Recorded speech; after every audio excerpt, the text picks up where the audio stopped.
Hi everyone, welcome to my latest video. It's just a simple video. I just wanted to show you all the RPM figures together, because I've only done it in sections. The first review was on all 5, the second one was in gold and silver. I haven't really put them all together, except for this one time. I have to say they look really great. The only thing that kind of stands out for me, but that's because I'm a diehard collector, well, is, whatever you want to call it, is that they use like different builds for gold and silver comparison to the original ones. They used a slimmer build for the male, the gold ranger, and for the silver ranger they used the silver ranger they used a smaller female build, and they got rid of the high heel boots, so it makes her look even smaller. But to the to a regular person, I mean, looking past that, you look great. I mean, you don't really often have seven team rangers.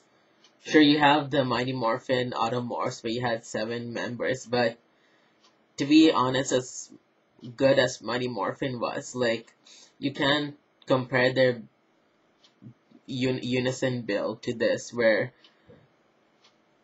there's more like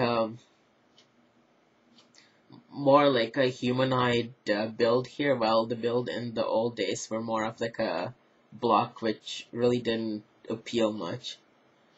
So, and we also had SPD, which looked cool, but I don't know, this looks really good and well balanced, because you have the core 5 rangers where we have males and females, and we have the special ones.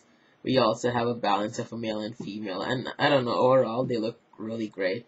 I also really dig their car theme, because it reminds me a lot of Turbo.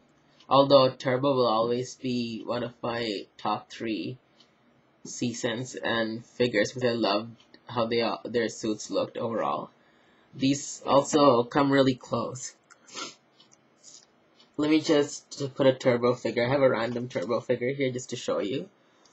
They look quite similar. I mean, sure, the build is let me show you a comparison. Here's Turbo Blue and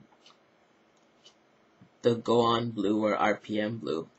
Okay, sure, he looks really big, but you had to admit their builds, I mean, their designs kind of like mix in with each other, which is pretty good. So I don't know, I really love Turbo and RPM because of that. So anyways, that's basically my video. I don't want to go on too long and stretching this video out. I'll just go over the pricing points. I've already went through it before. Basically, gold and silver, like, I don't know, they're considered rare, but the fact that they showed up in the UK now gives you more of a chance to grab them, because I can see members putting theirs up on eBay even more now. And the core 5 RPM rangers here in Canada, they were out for a very, very long time, until the end actually. Until RPM was actually finished, I saw them in Canada. And I think some US cities also still have it, so I don't think you should have any problem getting them for a decent price. Because gold and silver is the only thing that I think will kind of cost you a bit more than the rest of the 5, but overall, I would say you should have no problem, since it's very recent figures, and since they're also showing up in the UK now, so you have more of an advantage there. So there we go. This is going to be my last video for RPM, because I only cared to get the figures. I thought the morphers looked pretty bad. Like, I would go for the Go-On morphers if I were you, but if you're one with the small budget, go for the RPM morphers. Like, they're not too bad, but for me, since I'm a diehard collector, I would rather go for the the Go-Onger morphers, or Go-Onger changes, or whatever they call them. So that's basically it. And if you have any questions or concerns, please don't hesitate to ask me, and well, have a great day.